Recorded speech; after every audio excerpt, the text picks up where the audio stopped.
It's going to be coming in the next 12 months, or else we'll just take the history books, throw them out. We'll tell everybody that Mother Nature and the business cycle's been repealed and that recessions don't exist. Over the next 12 months, a severe recession and bear market will occur. These are the words of one of the biggest critics of today's inflated markets, David Rosenberg, a leading American stock market analyst and economist. Most of these negative and alarming opinions about the stock markets can be dismissed outright, but some of them carry fundamentally good views that we should take to heart and possibly adjust our investments accordingly. And it is precisely these opinions that we will discuss in today's video. In the second part of this video, we will take a look at my stock portfolio from various angles and conduct a small analysis because my portfolio has risen by over 33% since the beginning of the year, so it's necessary to reflect on it and see what's happening. Hello, we are InvestGuide, and welcome to another investment video. All these words about recession, crisis, and stock market crashes are concerning. Especially for us, the people who invest our hard-earned money in the markets. So let's take a look at the first compelling argument why the stock markets should experience a decline in the next half of this year. The stock market hasn't really been rallying since the Fed started raising rates. That was back in March of last year. And last year, the S&P 500, was down almost 20%. And so I don't think we can argue a 19 multiple. That's pretty rich. Benchmarked against risk-free rates over 5%. Bit of a no-brainer. Of course, we've had the generative AI boom going on, so on and so forth. It sort of looks a little bit like the internet mania we had back in the late 1990s. Again, it was partly fundamental, but that was a massively momentum-driven market. The first argument revolves around the classic PE market, which stands for price to earnings ratio.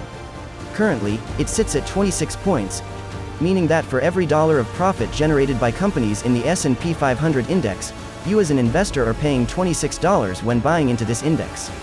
This is significantly higher than the average ratio of around 16.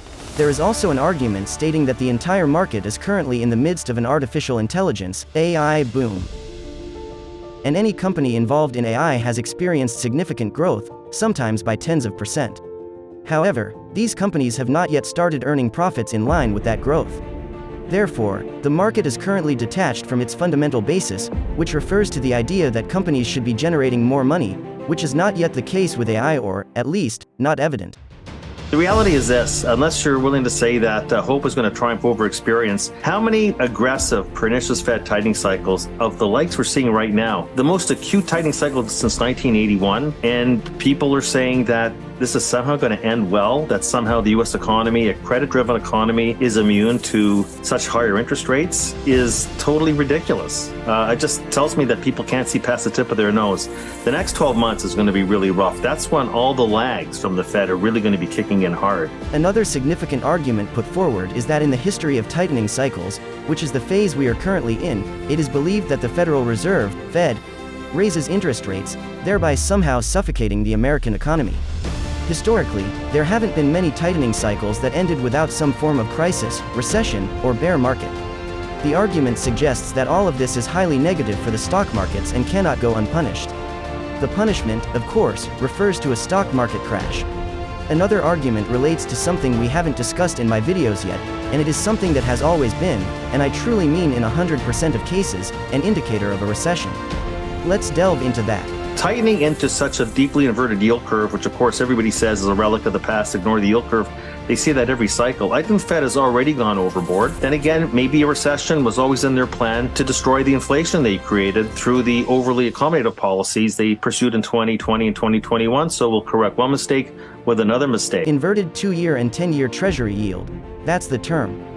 Look, when we observe the 2-year U.S. Treasury yield, it is currently higher than the 10-year U.S. Treasury yield. And that is highly abnormal because, usually, you are rewarded with higher yields for holding bonds for a longer duration. Therefore, the 10-year Treasury bond should yield more than the 2-year bond. In this graph, you can see that every time the 2-year bond yield exceeded the 10-year yield, a recession followed shortly after, indicated by the gray bars, and this has been the case in 100% of instances. And now, we find ourselves in this situation. We are deeply entrenched in inverted territory, and the last time we experienced such inversion was in 1980.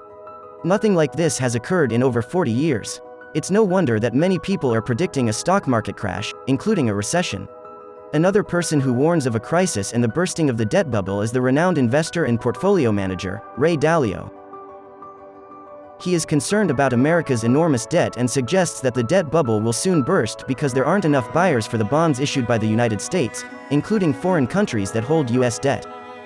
Of course, we are not talking about small American savers in this context.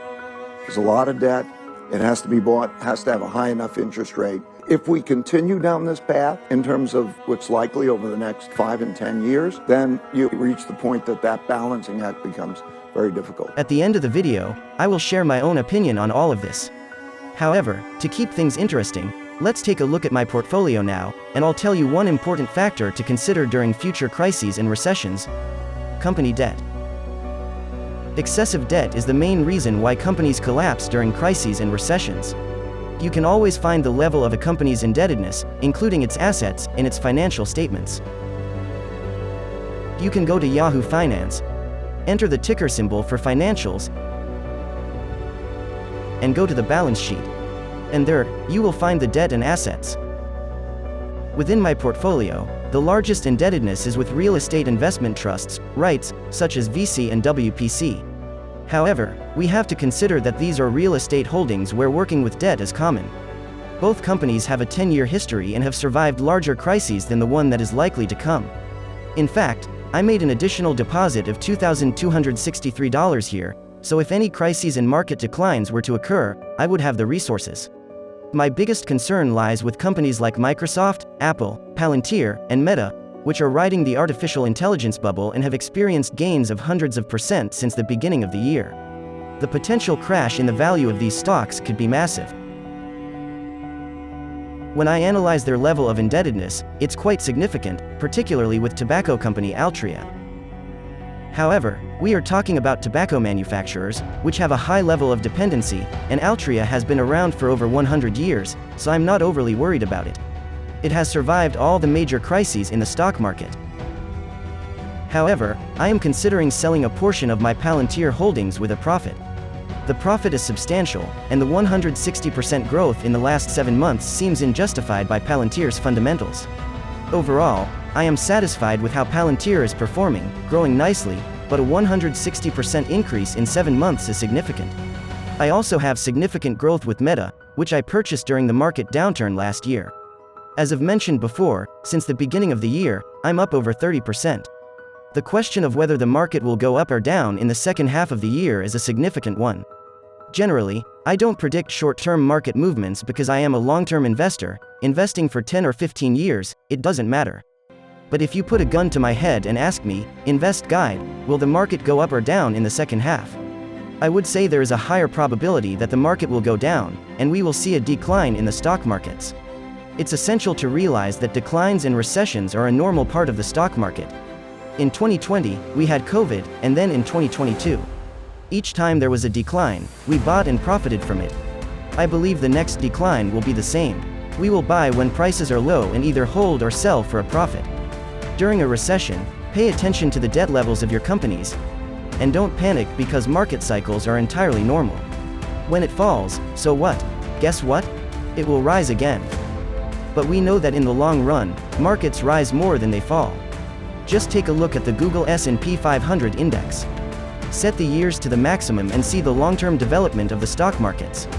I definitely won't be selling during declines. Instead, I will be buying, and you should do the same. If you want access to my entire portfolio and all the updates, purchases, and sales I make, and if you want to learn how to invest, I'll be waiting for you on my Patreon. You'll find the link in the video description. And if you want to learn about secret billionaires, check out this video. Take care.